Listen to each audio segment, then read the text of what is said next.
hadis niki berarti yang dimaksud adalah ketika ono koncone rame pas khutbah terus niku enten wong sing ngilingnoe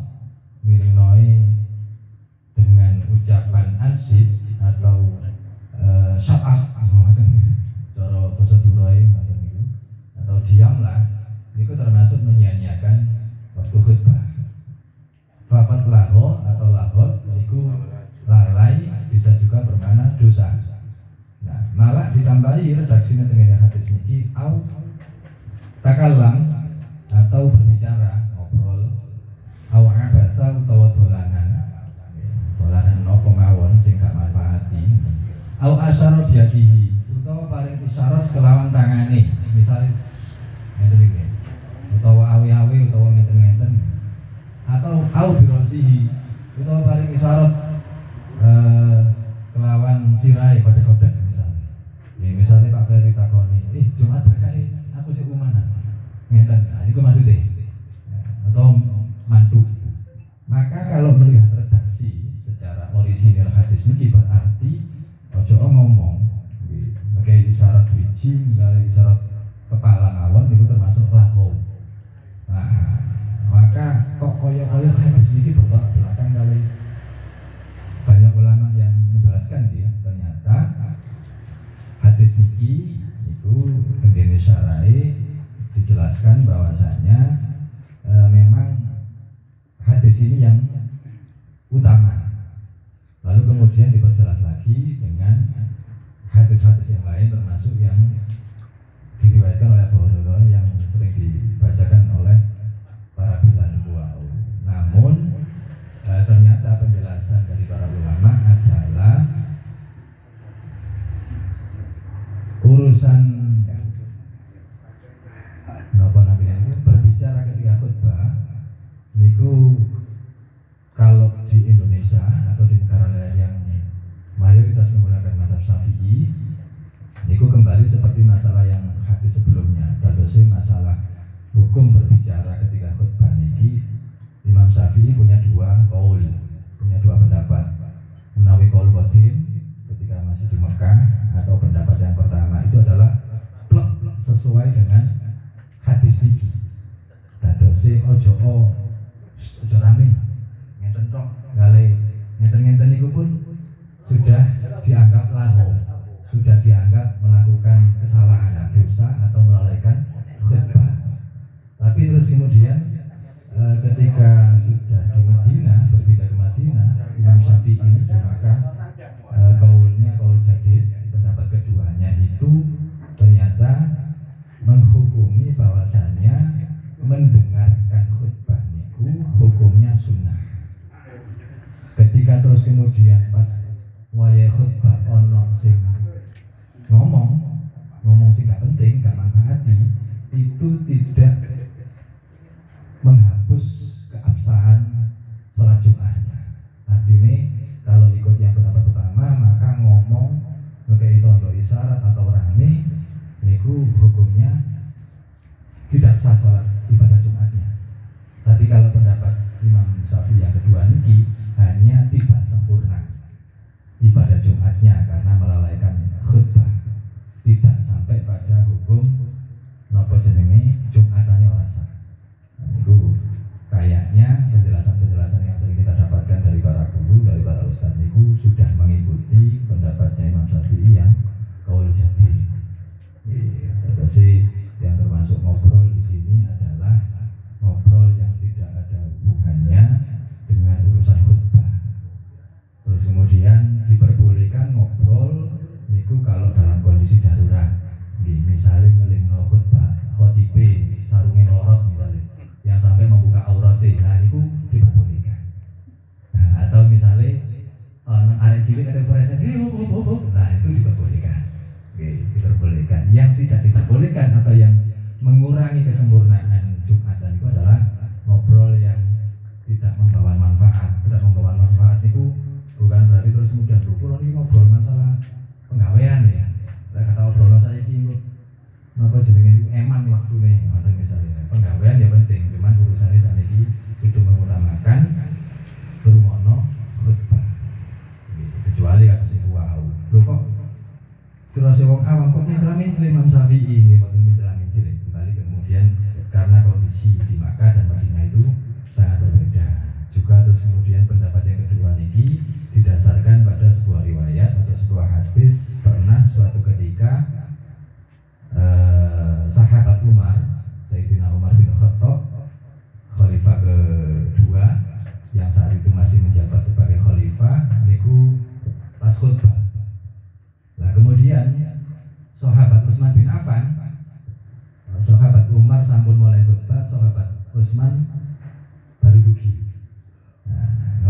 Lah ketika ketinggal sahabat Utsman masuk masjid, posisinya sahabat Umar itu sedang di mimbar, niku langsung menegur. Dek Utsman, jelasin dek kan soalnya khalifah setelahnya.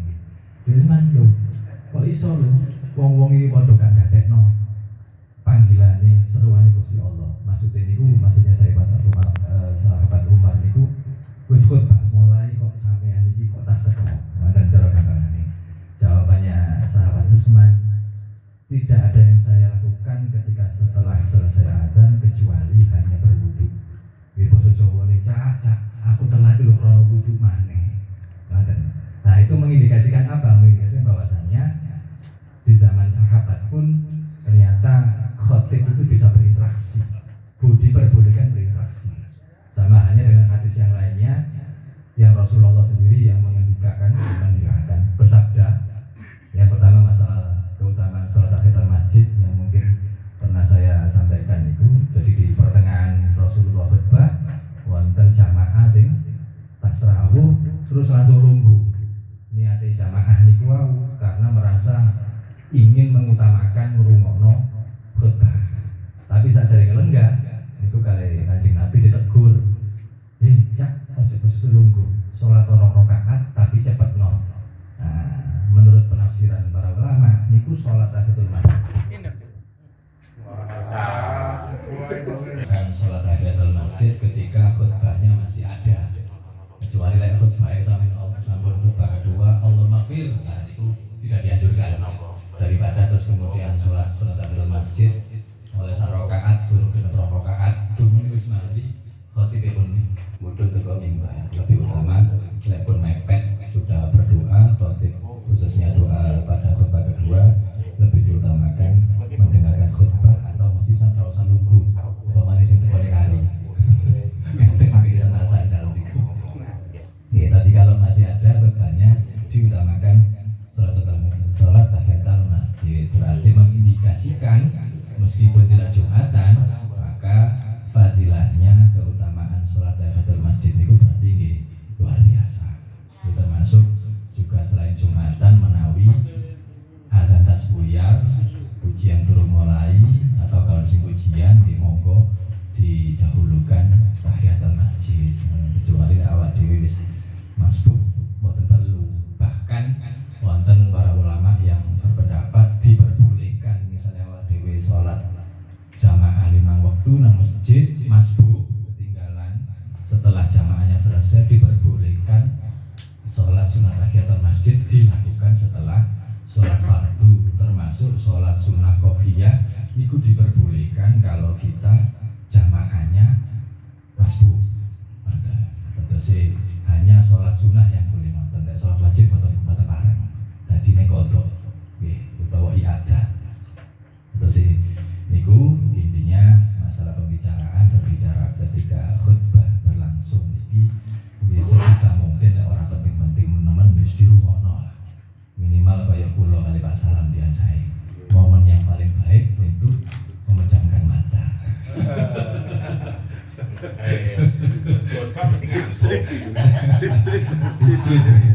Pokoknya ngelilir gini gurung mari. Ngelilir mari sampai ke rapat loh, berarti nonton suwe ini khutbah. Sini apa? Kita tua itu pasti. Yang penting baik Allah maghfir terus mulai. Terus kita kula do. Allah maghfir gurung mulai alamat di teblek ibundahe wis sembahyang. Berarti boleh saya enak berarti. Nanti senden. Senden ini masalah itu. Kemarin wonten pertanyaan ini.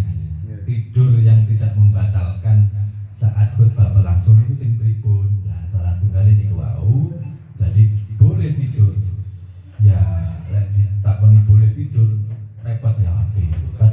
ditanya saya mendengarkan khutbah terus tertidur lah yang ngoten baru ngoten apa-apa. Tapi lek ditakoni pas khutbah angsal turu. Engko dijawab angsal turu kabeh. Engko dijawab gak oleh. Nah, sawangane ono koncone sing keturun marang no, gak sabar lah gitu ngoten. Dadase tertidur boleh, yang penting ukurannya pantatnya tidak sampai bergeser dari tempat duduknya. Nggih, senden angsal. Yang penting ki mau sampe iso ngirakno keturune sampean kira-kira iku sampai nempel nemen nang ngene tembok ora. Makane daripada seperti itu maka berarti sendene iku makruh. Terus kemudian misalnya kalau keteliep iki dingkluk maju atau mundur ngene iki sing kudu sing sah nggih, delok pokoknya iki kok. Nek sampe jungkel pokoknya ngangkat ngene iki. Nah, berarti sudah bergeser batal wudhunya saja, bukan kemudian tidak sah salatnya atau napa jumatannya mboten batal dan melayunan jeding wudu. Ojo ndang turu maneh. Ku lali. Jadi sementara niku menawi wonten ing diskusiaken atau ditanyakan monggo saking kula mugi-mugi wonten manfaate wallahu bisawab. Al-Fatihah.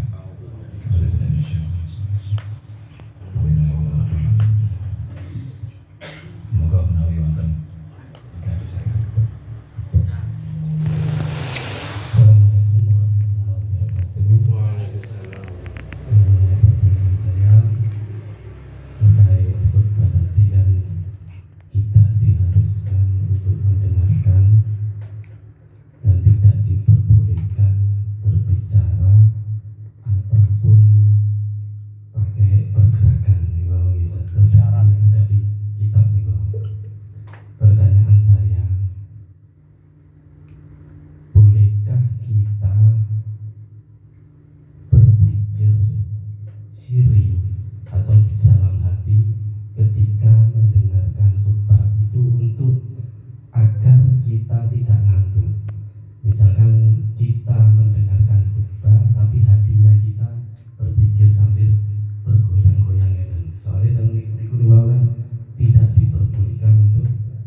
Kemudian ternyata sampun dicoba, wis dikira jero ati suwe-suwe krana lambene gak obah. Terus awake gak melu obah, suwe-suwe terlena keturun, apalagi sedang bertugas. Kan yang ditanyakan ini sebagai petugas nih, Mas. Yang mboten petugas mboten masalah, kan akeh sing nggahi. Dan iki wae sing nggahi iki wonten ngene padha tutuk akhirate, tutuk Surabaya ya akhire khotib PJ. Nah, turun kabeh tinggal mulih khotib PJ. Maka bukan diperbolehkan, tapi bisa jadi solusi ketika rasa kantuk sudah sangat, khususnya bagi petugas, termasuk bukan hanya apa jenenge itu, bukan hanya Bilal, kok menawi tukang son atau tukang parkir atau siapapun yang sekiranya harus menjaga bila terus kemudian lebih mendatangkan maslahat ketika harus dengan berzikir sebenarnya orang kecapan gitu, untuk nyambil, untuk mangan gitu. Harus seperti itu biar nggak ngantuk, ya dipersilakan. Gitu, penting ya coba teman atau mungkin sambil ngene-ngene tok bikin nasihat ini mau kerso, sing penting kalau masalah sing melek masih sampe geser nggak masalah, yang nggak boleh geser kan ketika tertidur tadi. Mungkin kados sampean Pak Usni atau mungkin gini gua mawon napa diparingi alarm HP ini atau pesen yang ini Pak aku bukan apa kamu Joni Tapi kan di silent. mungkin terus Pak Arif itu kudu di silent berarti sing kedua sing bakal keturun kudune Pak Arif ya bagian buka bilah ini kemauan wonten malih. Dan misalkan kan di dalam khutbah itu ada sholawat, yang menyampaikan sholawat, khotib, terus makmum menjawab sholawat itu apa? Sama dengan berzikir tadi, tetap wajib. Bagaimanapun menjawab sholawat itu tetap wajib, tapi kan masalah antara bil lisan atau bil qalbi itu tergantung kondisi. Karena kalau sedang berkhutbah lebih diutamakan mendengarkan, maka berarti jawab di jero hati. Ngoten niku. Nggih Mas yo krungu dididik nang ngene saya masalah. Pada intinya pesan yang disampaikan dalam hadis tentang keutamaan mendengarkan khutbah adalah fokus mendengarkan khutbah. Ataupun ya bisa berbeda-beda antara kasusnya Pak Usni dengan Pak Arifin itu menawi jawab sholawat dengan lisan pun bisa jadi tidak ada masalah karena masih berkaitan dengan khutbah. Yang penting itu orang jawab ini kayak pas terawih ngomong lalu kayak geger atau mengalihkan perhatian yang lainnya. Mungkin ada semacam. Terus ya artinya harus mempertimbangkan mana yang lebih prioritas. Dengan skala prioritas ini kan kudu sering sinau, kudu sering memahami biar tidak terus kemudian tumpang tindih atau bawah. Mungkin manten nawi wonten malih sambil disambung malih kesane wonten wekdal damel Bang Roma. Itu mawon.